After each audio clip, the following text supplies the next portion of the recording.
Hello and welcome everybody. It is finally time, yes, a very, very special tournament. Welcome to the Oceanic Season 3 Championship here. We're going to start with day one of the Open Online Qualifier, and oh my goodness, it's going to be a pretty epic set of days, weeks, months. It's going to be a long time here. We're on the way, on the road even, to PAX Australia in Melbourne here in the middle of July. 4 teams are going to get to play out of, I believe, 845 teams that registered here. And we're going to start with just one here in our opening match for today's championship as we start off the online qualifier. My name, of course, is Pastry Time, and I'm going to be joined. It feels like it's been a very long time, my good friend, but Papa Smithy is finally back in the booth with me. How you doing, man?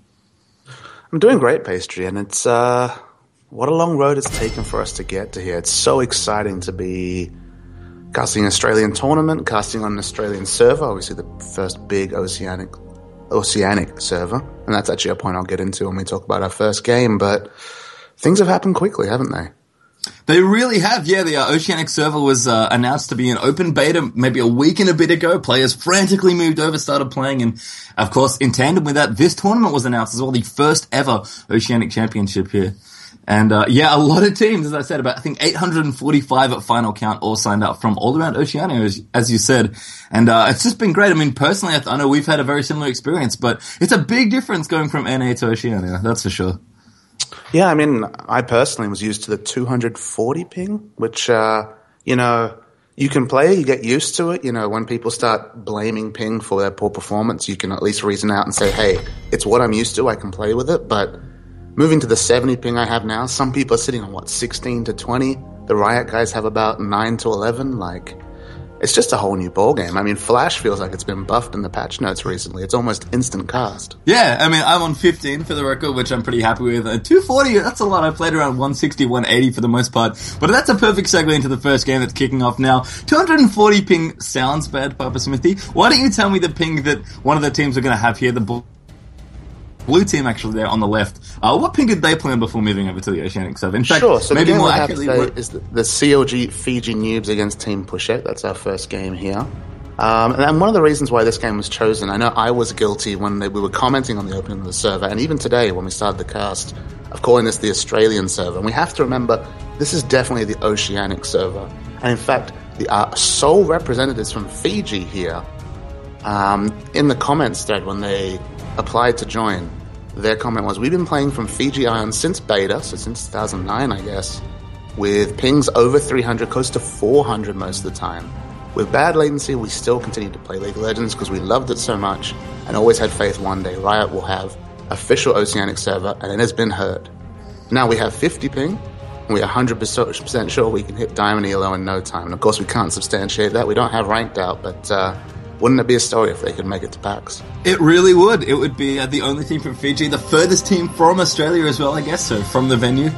It would be an amazing story, and we're going to see here this tournament structure, by the way, so we'll just touch on quickly before we will get into the picks and bans, I promise. This is, given the scale of the tournament, given that it is an open online qualifier, pretty brutal in terms of structure. It is single elimination the entire way through. And it is best of one, I believe, until the round of 16. So, a long road ahead for any of the 4 teams that get to go to PAX Australia, but we are going to keep things off here. CLG FIJI Newbz on the left there, the blue team. And of course, Team Pushek on the right, the purple team. Blitzcrank, Draven, Amumu banned out there. Lots of champions that get some ping bonuses there. And of course, Thresh, Nunu, and Shen. Actually, just pretty strong regular bans all around, I feel.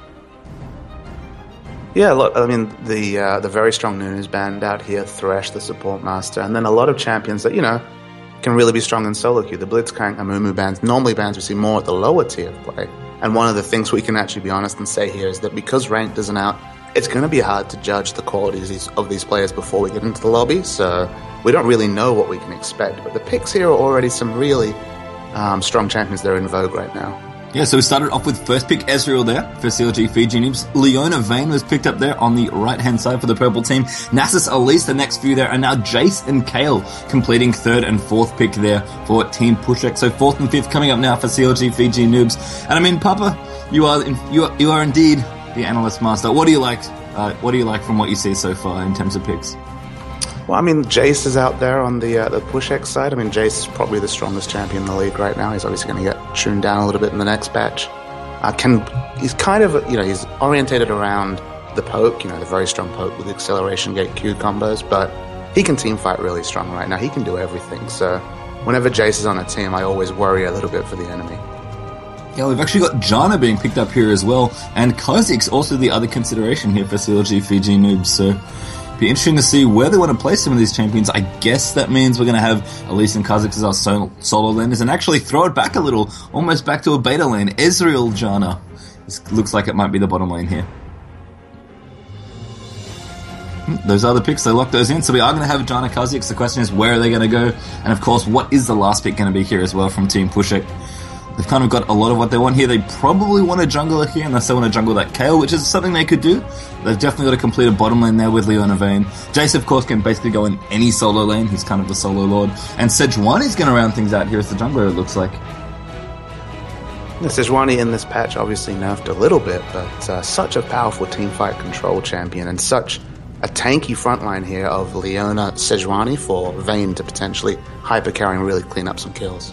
Yeah, Kha'Zix was nerfed a little, I believe, as well in this patch. We are on the live patch, so the current patch that everyone's is playing on NA, now on Oceania, of course, playing on that server as well. I believe Kha'Zix was nerfed slightly a patch or two ago, if my memory serves me correct, which it often doesn't, so feel free to correct me there if I am wrong. But yeah, I do see a lot of what's going on here for Team Pushek. They've got some really powerful AoE initiations in both Leona's ultimate, the Solar Flare, and of course Sejuani's Glacial Prison. So a lot going on there. Kayle as well can help any initiator go in, or just help protect Vayne in case she takes a ton of burst from, say, I don't know, Kha'Zix that's hanging out there over on the enemy team. And the Kha'Zix rework was interesting, because, I mean, on the surface it was a nerf. I know there was big posts on Reddit about the fact that you can't use his W ability while you're jumping. The W ability kind of gutted in terms of anything other than sheer wave clear. But that Q, the ability for it to have percentage missing health damage, whether you're isolated or not, is a massive buff. So we've actually been seeing a bit of Kha'Zix in the top lane, especially just because the assassination presence is still there. He just kind of needs to get into like that really melee range to do it. Yeah, it's kind of like, all right, we'll scale back the AoE part. Still got a little bit of sustain for laning, so there is that there. But certainly it does feel like Kha'Zix is more in tune with his kind of assassin roots that it felt like when the champion was first spoiled. That's the sort of champion he was. And when there's someone like Vayne on the enemy team, Kha'Zix is not a bad man to have on your side if you're trying to assassinate a hyper carry very, very quickly and get into the mix. In fact, one thing I do notice, I mentioned all the AoE initiation over on the purple team side. The blue squad actually have a ton of poke and peel and ways to control space in a team fight, so they can potentially set up this Kha'Zix or Ezreal to do a lot of damage over time, or just to set up Kha'Zix to potentially jump in and assassinate a key target, because there's Nasus with her, there's Spiritfire as well, throws down the AoE, reduces armor and MR, there's Elise's Cocoon, of course, which is a great spell, and then Janna. Janna is just, she's the queen of space. I mean, she's the air mage, right? She does a lot of different things, and Janna is a champion very near and dear to my heart, who we haven't seen play for a little while since Season 1 and 2. Seems so far away, but now back in Season 3, I guess, and definitely going to be able to help peel off here and maybe control some of the initiation that Team Pushek are going to try and do here. Yeah, and I really feel like CLG FIJI here have a lot of synergy around that Kha'Zix, because obviously Kha'Zix has very strong AD scaling. He wants to build that armor penetration and AD. I mean, Nasus at level 9, that 40 armor shred from his E ability from the Spiritfire is massively strong. And then Janna, of course, can give bonus AD. So if they want to set up Kha'Zix for a crazy mid-game to start getting his kills on and start building up some gold to get his items faster, I feel like they have a team to do it. Yeah, that's a good point. I mean, you're right in that Kha'Zix may just be the upfront damage. I mean, we often see Ezreal put in comps where he's not there as a pure source of right-click damage, because Ezreal's pretty bad when it comes to right-clicks. I mean, a lot of his damage is based on abilities. Mystic Shot is essentially an extra auto-attack, and you have to, constantly be firing it out and poke and auto-attack and cancel your autos and arcane shift all over the place. Like, Ezreal's a champion whose greatest strength has always been mobility as an AD carry. It definitely polarized to someone like Vayne, who's just about, I want to right-click a single target for as long as I possibly can, and then right-click everybody else down in a team fight. That's how I'm going to do my damage, and lots of it too. Vayne, especially towards the late game, does do quite a bit of damage. And if you're going to throw Kha'Zix into the middle of the enemy team to try and pick up somebody, I mean, Kayle obviously maybe going to help there on the Team Pushek side, but I can't think of an AD carry I'd rather have more than Ezreal if, the rest of the team's going to kind of leave him behind to his own devices. For sure, and that blue build, kind of accentuates your point about he's not really about the right clicks. The blue build's all about kiting, it's all about poking. He still does respectable right-click damage, but you're right. I mean, Vayne's all about that. Vayne's about getting in your face, cancelling auto attacks with that tumble, and doing massive amounts of damage, whereas Blue Ezreal, which is what you'd have to expect here, is more about safety and poke. Yeah, I mean, I actually quite like this lane against a reasonably aggressive support like Leona as well. There's definitely opportunities. I mean, Ezreal was hard to pin down for Blitzcrank, let alone Leona, so especially on this ping, he's likely going to be able to get out of any sticky situation, although Leona could potentially chain enough CC together to keep him in place for a little longer. Janna, I'm always worried about in a bottom lane with someone like Leona, even with a somewhat passive AD like Vayne, they can set up combos with Tumble plus Condemn and just chuck on Final Hour and do damage, and Janna is very, very squishy. If she gets caught out of position, it's usually lights out in bottom lane. So we get the first glance at some of the pings here, and as CLG FIJI reported, very healthy pings compared to the 300, 400 they used to. Yeah, certainly compared to where they've been playing from, yes, that is a marked improvement. But I mean, even for Western Australia, I guess, where you are, that's pretty good. You'd be happy to have 60 ping, wouldn't you? Well, it just feels like everyone, bar people who have some real routing issues, which I'm sure will be organised in the next couple of weeks, we're all getting that green ping, and you really can't ask for too much more from there. It's pretty delicious to have your loading screen and all the green ping just be looking back at you. It's a good feeling, certainly.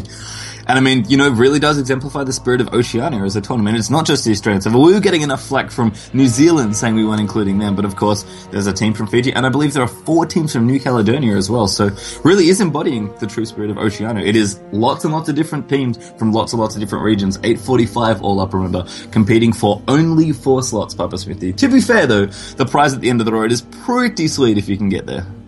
Yeah, and in terms of distance travelled, the CLG FIJI team wins out there. I mean, Fiji, I believe, about 4,500 kilometres away from mainland Australia, so they'll be doing quite the travelling if they do make it to the event, but still, so wonderful they can be involved here.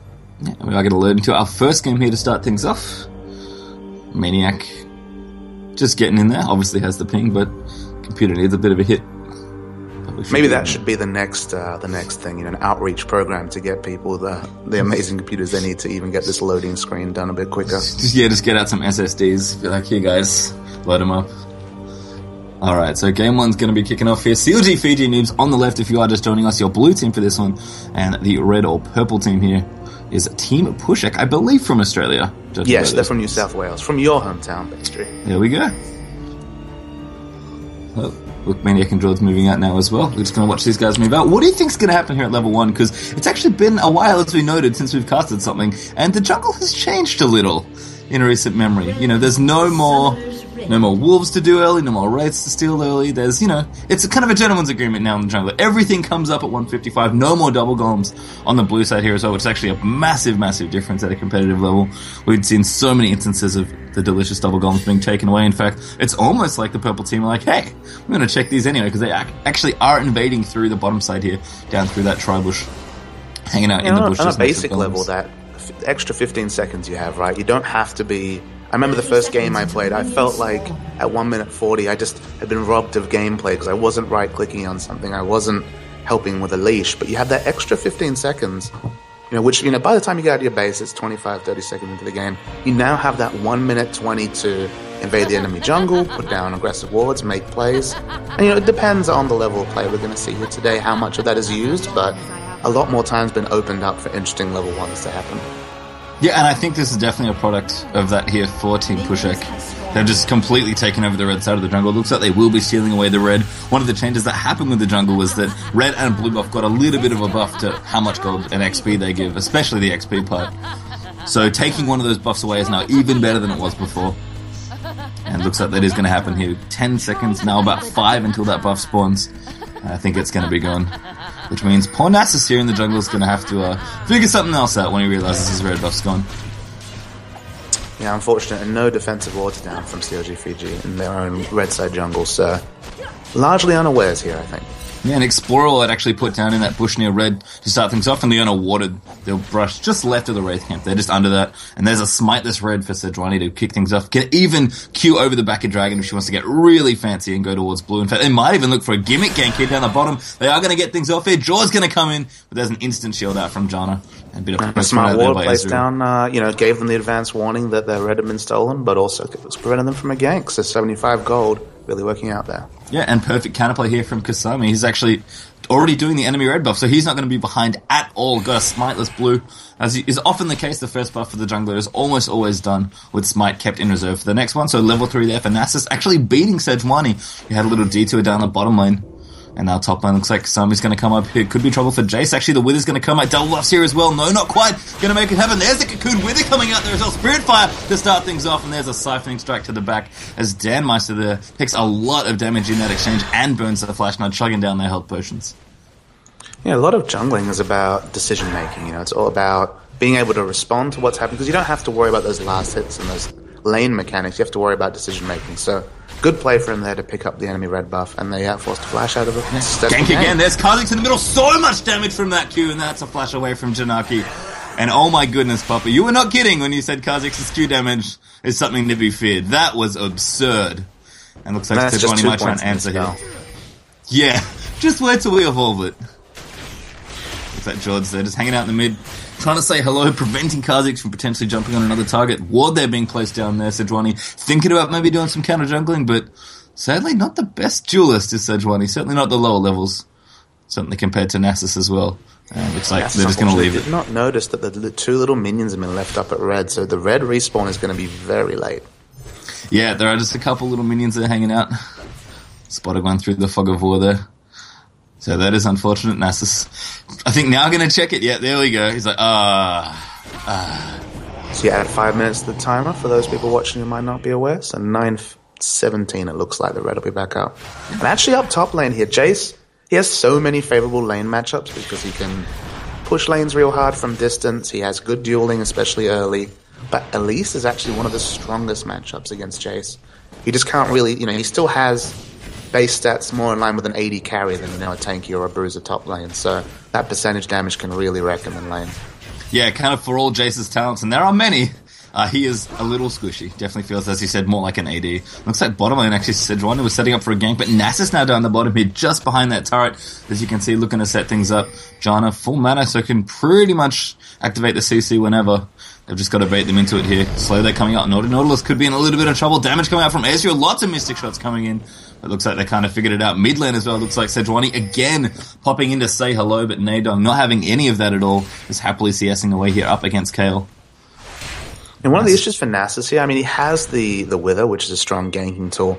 Maybe when you get a few more levels in it, especially if the enemy's overextended, but not the best lanes to gank for. As we see, a lot of damage coming out up top. Oh, big pain there for Elise. There's Ignite coming down, and first blood goes off there to Mung Dol. And as you said, not the best matchup in there for Jace. Elise just all ins and explodes poor Jace. And, you get hit by Cocoon, you're generally going to go down, especially if you're a little squishier like Jace is.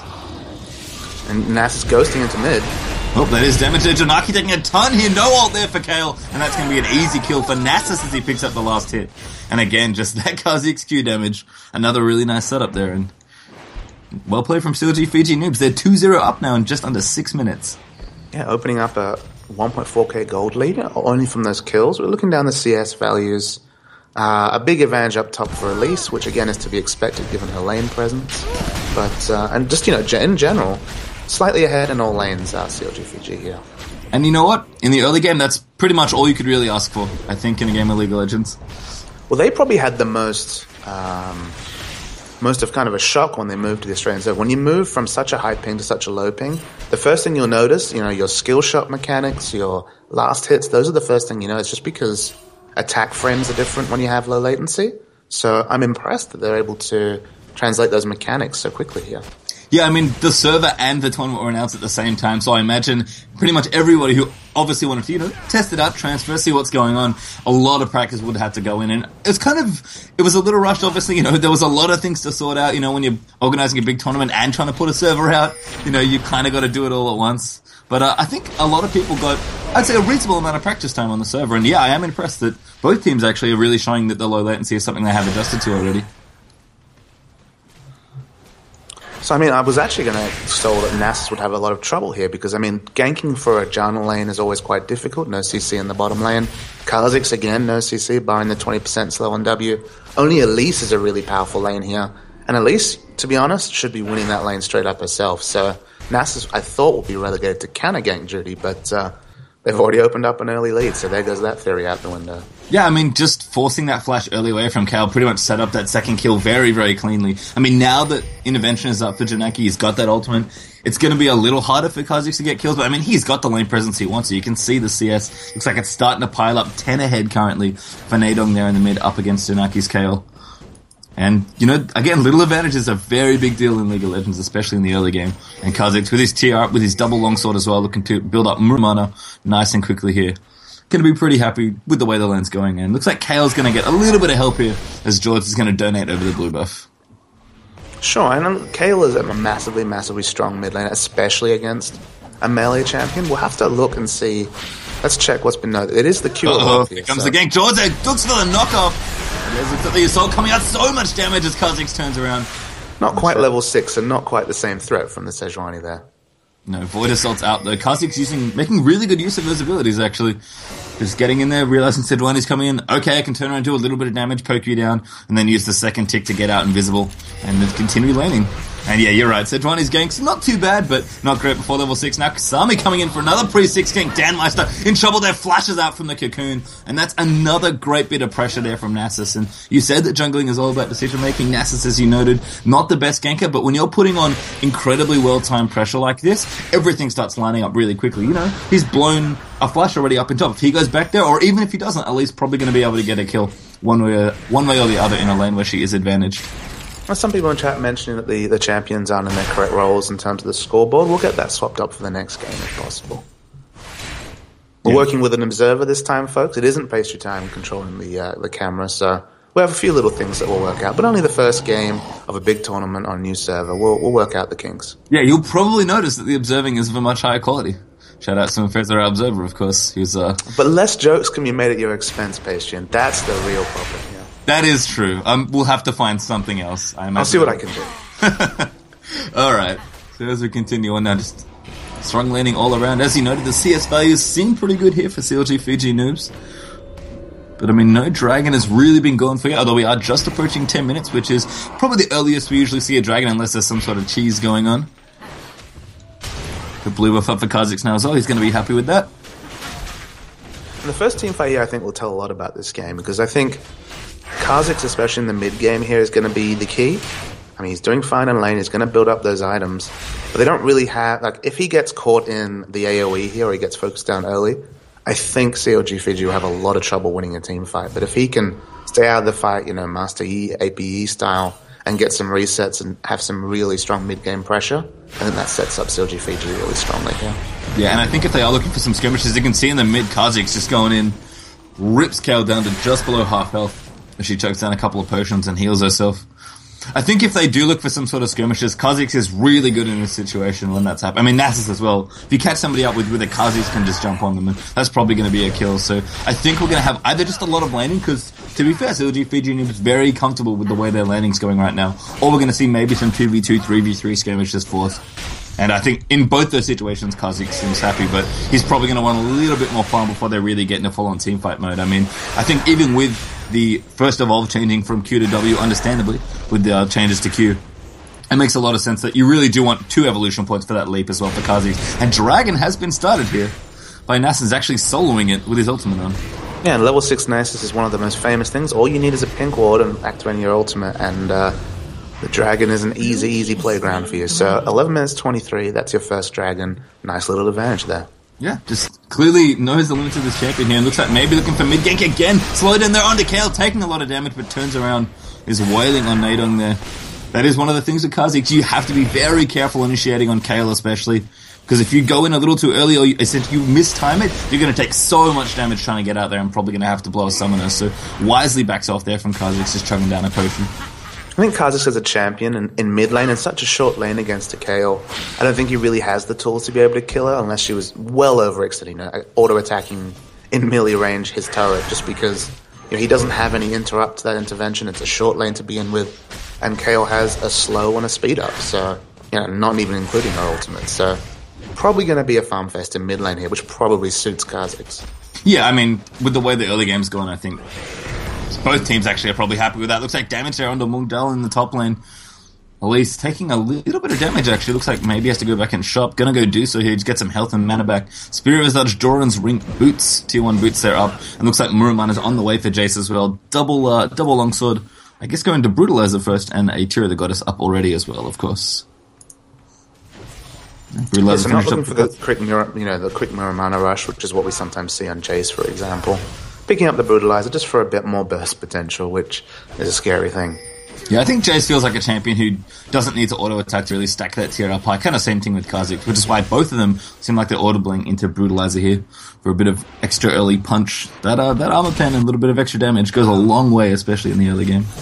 Yeah, the Korean meta kind of evolved to that mirror mana rush just because on Jace, you only get 1 point in the W ability, the very fast attacks, and the ability for that to apply instantly 3 mirror mana charges is so damn strong. At the start of a fight, you're chunking someone down incredibly fast. But on Kha'Zix especially, definitely an optional choice finishing that mana moon early. Yeah, and Kasami down the bottom lane, looking to do a brush gank here mid lane actually. Looks like we've got problems here for Nadong, but Sejuani just coming in, didn't use the ultimate, couldn't quite lock down that Kha'Zix, and a ward being placed in there. Down the bottom lane, looks like they're going in. Leona taking a lot of damage there as the ultimate's activated in from Nasus, but everybody's A-okay so far. And looks like they're just going to have to back off. Janna taking a lot of damage in that exchange as well. In fact, Sejuani coming down to look maybe for a counter gank. It looks like they're going to clear out the ward as a team, which is a very disciplined play from them, making sure that, they have control over this space. Nobody gets picked off, and everyone's going to walk back to the lanes all their jungle in Nasus' case. And Sejuani arriving a little too late to help out, unfortunately, in the bottom lane. If she had been there, it likely would have been a turnaround kill there. Now, very interesting skill order coming out from Nasu. Usually we see that Spirit Fire max first, just for its utility, but actually maxing the Siphoning strat. He picked up that early kill. Maybe he decided he was the carry. I was just going to try and inform the stream of his Q stacks, but whatever his stacks are, they're at 102 at the moment. He's going to be hitting hard. Yeah, and especially with that weather, he can really just do what he's doing now, walk into the jungle and comfortably 1v1 anyone that comes by. So definitely more of a duelist style build here, not looking for that teamfight utility or the AoE clear. I mean, with the way the jungle's changed, single target damage is often the way to go, but Spirit Fire's still a good ability in teamfight situations as well. So Nasus going to exemplify kind of the 1v1 elements of Kit a little more than the AoE utility he can bring. And there's a red buff steal coming out for Kasami as he happily takes away that buff from Sejuani. And you noticed a little thing there. You saw that Nadong on the Kha'Zix came to the aid of Nasus when he was counter-jungling. It's such an important thing. You don't know about the ward coverage in the enemy jungle. Having someone, to look out, just to be able to provide any support is a very little thing, but a very strong thing. Yeah, and of course, Kha'Zix now being level 11, comfortably soloing that blue buff for himself and takes that away. So, didn't need Nasus. Nasus was busy doing other jungle, and Kha'Zix can just happily take away his own blue. It's always nice when a mid laner takes their blue for themselves. Down bottom, we're seeing a huge engage here. Bad times there for Leona there. Really nice play coming in from the bottom lane. Looks like Vayne could get chased down here as well. Maniac trying to do a bit of orb walking here, take out Janna, but there's the shield coming down, damaging in there as well. But I think maybe a little less mana's not there. Zephyr coming forward, and there's the arcane shift and the mystic shot for Kha'Zix as he picks up the one there onto Vayne. So unfortunately, I missed the first kill there, but Leona looks like maybe went a little too deep. So I can see a lot of spells on cooldown. And unfortunately, as you've often described, Papa Smith, Leona is a very all-in style champion. Sure, she has many tools to force an engage and do favorably in that gauge, but if the enemy team manages to outplay you or it doesn't go swimmingly for you, it can very easily lead to your death. So top lane wasn't looking good for Elise there. There was a quick gank and then Elise has been taking over that top lane. Mid lane, same kind of story there. The first gank really put a lot of advantage in Kha'Zix's court there, and he's just kind of rolled away that with a bit of a farm fest. Now the bottom lane is just straight up outplaying the other lane as well. Things look really, really good for CLG FIJI Newbz, and top tower goes down, and mid tower as well actually is already gone. So 2 quick towers being taken out here, tons of global gold, and the dragon that Nasus took about 5 minutes ago at this point, so it's going to be back up soon. CLG FIJI Newbz, I mean, they had a good early game. They're really carrying it here towards the 17-minute mark with just, again, really, really tight, really coordinated play. The one important item that we can look, you look down on the Pushek side and work out, what have they got? You take stock of what they do have. They do have that Blade of the Ruined King on Vayne, and that makes her the ultimate duelist. You never want to be caught in a lane 1v1 against a Vayne, whoever you are. Once she has that Blade of the Ruined King, such a massive power spike early. When you just have the bilge water and the daggers, it's pretty weak. But when you finish that item, it makes you the ultimate duelist. Ooh, Nadon creeping down here as well onto Kha'Zix. Double buff for him as well. Looks like a little bit of pressure in the mid lane coming up as well, but I think Maniac's very dead there. Kha'Zix coming forward. There's the Kha'Zix slow. Ridiculous amount of damage. And there's the True Shot Barrage to finish things off. Looks like the rest of Pushek kind of rotating down to try and help out Vayne, but unfortunately, Vayne is already dead. The pink ward getting taken out there as well.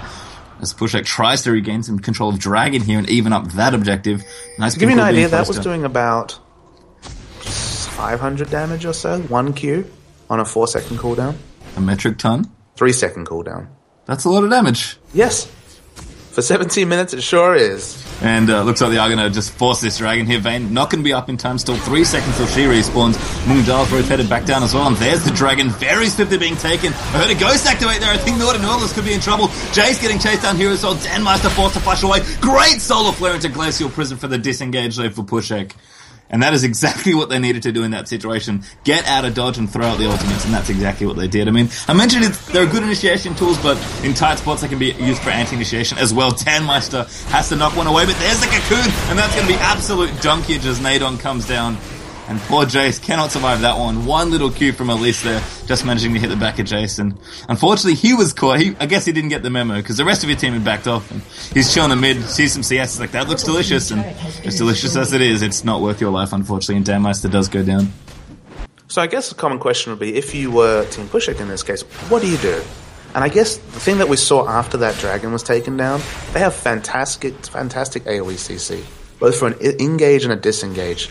So, I mean, even though ideally that should be AoE teamfight based CC, they have too much of an item discrepancy here to be able to win team fights. What they can do is sign of what a lot of the Chinese teams do, which is early grouping and just using that AoE CC to pick up kills. They don't have a kill on the board. They've definitely lost the laning phase, but if they're able to take advantage of any overconfidence on the CLG Fiji side and pick up some kills, that's kind of the window back into the game for them here.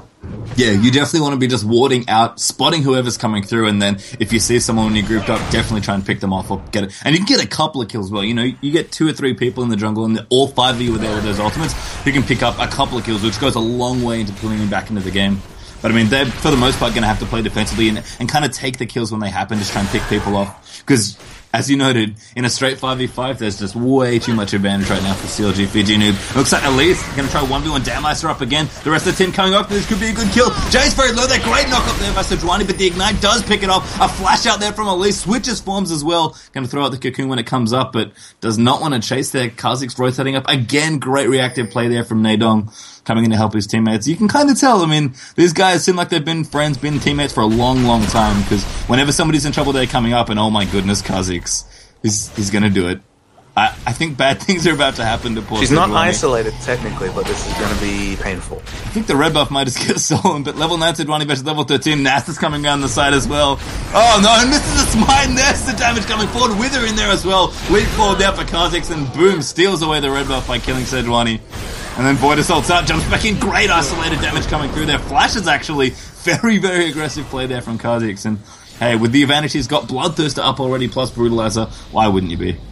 And it's one thing that Mega Zero, from Team Complexity and Nadong is showing in this game is that it's probably unfair to call it a Kha'Zix nerf. Like, his core old playstyle was nerfed. He's not about insane wave clear and insane AoE damage. But damn if he's not a fantastically strong duelist right now. Yeah, just kind of shifting the essence of his skill. Oh, great Howling Gale there. Nadong there just leaps in. And still the resets extra time. Yeah, resets out. Managed to take not too much damage from that tower. And there's the tier 2 going down in mid as well. Yeah, I think you're right in that his core playstyle does change. He's no longer, the super wave clear, super AoE, super sustainy sort of laner that he was before, but the power of his kit has been shifted into his 1v1 assassination type of abilities, and poor Leona and Sejuani before, I mean, they are, I guess, the 2 supports of the team in a way. They're definitely the lowest level, a little bit squishy, and just absolute food for a predator like Kha'Zix.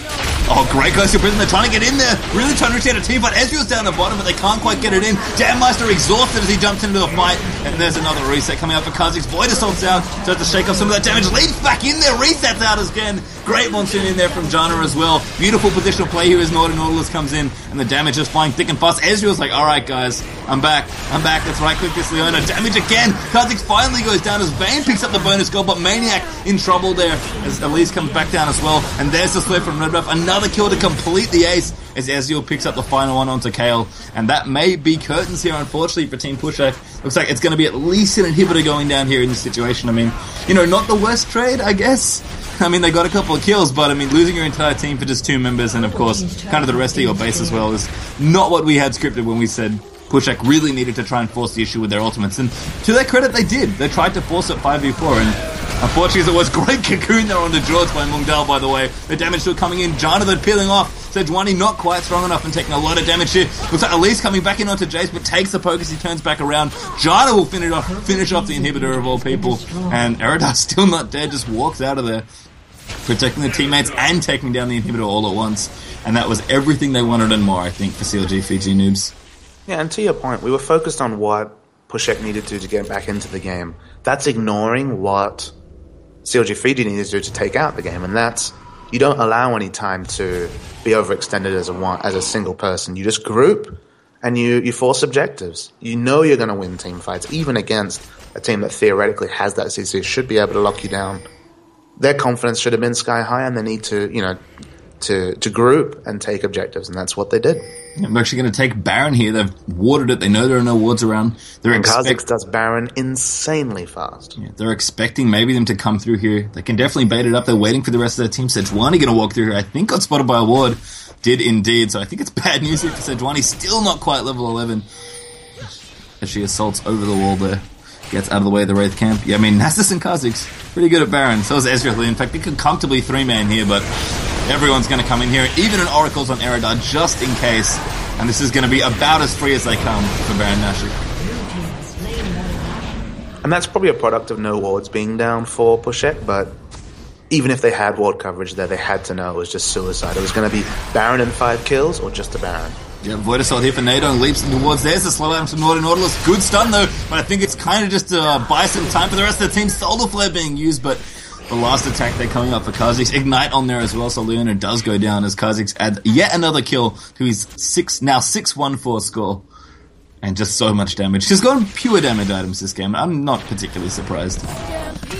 And as you know, we expected with a lot of these early games here, you know, it was always, we were kind of expecting there was a potential for it to be one-sided, but we didn't have any information as to what to expect from either team. Unfortunately, in such a big open bracket, because of course we do have 16 seeded teams, but then, as you mentioned, about 800 unseeded teams. A lot of one-sided game potential in the early games. And it's nice to see just, you know, a Fijian team here executing so well on the champions they've picked up. Yeah, really tight, really clean, really precise play here from CLG FIJI Newbz, and this game should be more or less in the bag for them if they just execute the last few minutes of this one. And given what we've seen so far, I can't imagine they're going to do any sort of epic throwing here. I mean, you never know.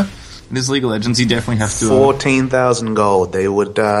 It'd need to have to be a few. It'd have to be a handful of throws. Yeah, it'd have to be like we've all played solo queue. We've all seen it happen, but we'll wait to see. We'll wait for the first one before we speculate too much. Yeah, 5v5, often a very different environment, and looks like they're just going to push in here for this bottom inhibitor turret. Goodbye. Bottom turret, Nautilus again, just trying to be a hero, but can't quite do a whole lot there. Vayne getting out of the way. Spirit Fire activated there. Nasus withers up the Vayne there, and that's Kha'Zix picking up a kill on Leona just off the back there. Maniac exhausted as well. Likely going to go down here. True Shot Barrage almost picks it up. This Kasami gets it there. Good ult actually coming out as Ezreal cleanses out of that one. Turns around and draws Eridar, the target there, but the support pretty happy to lose it. Obscene damage there from Mungdal. The least comes into the mix. Intervention there from Kayle. Not going to last long enough. Nadog wants more kills. Has to pad the stats. And Nasus getting out there with just a couple of bars of health left, and looks like that is going to be it. Don't need any more inhibitors. Jace, they're getting absolutely dunked as Kha'Zix looks for the final kill. Doesn't quite get it. At least dives into the fountain, but dies. Can't quite make it happen, but it doesn't matter here. Looks like the Nexus is going to go down. The 2 Nexus turrets have been fallen there. A nice solo player from Leona just to kind of finish off a nice little series, but GG has been called here. Goodbye Nexus, and that is CLG FIJI Newbz, 1 round closer from being the potential furthest team to travel to the PAX tournament, and really, really nice play there to kick off our opening match. Yeah.